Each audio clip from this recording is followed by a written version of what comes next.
Part 2 మొన్న పెట్టింది part 1 Singareni scam. ఈరోజు సింగరేణి స్కామ్ పార్ట్ 2 బయట పెడతా ఉన్నా. సింగరేణిలో బొగ్గు స్కామ్ చూసినాం కదా, సింగరేణిలో సోలార్ పవర్ స్కామ్ కూడా జరిగింది. మొన్న పెట్టిందేమో బొగ్గు పవర్ స్కామ్ బయట పెట్టినాం. ఇప్పుడు సింగరేణిలో సోలార్ పవర్ స్కామ్ ఈరోజు బయట పెట్టబోతా ఉన్నాం. సింగరేణిలో 107 మెగావాట్ల సోలార్ పవర్ ప్లాంట్లో పెద్ద స్కామ్ జరిగింది.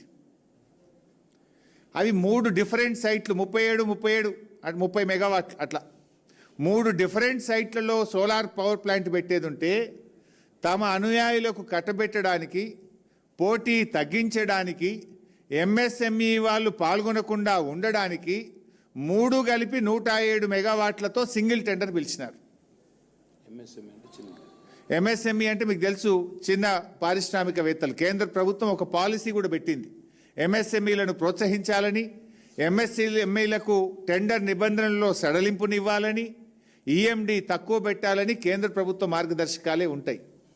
కానీ ఇందులో ఎంఎస్ఎంఈ పాల్గొనొద్దు, ఈ రాష్ట్రానికి చెందిన పారిశ్రామికవేత్తలు పాల్గొనొద్దని టెండర్ నిబంధనలు మార్చి ఈ సోలార్ పవర్ ప్లాంట్ నెలకొల్పడానికి కూడా సైట్ విజిట్ సర్టిఫికెట్ పెట్టినారు.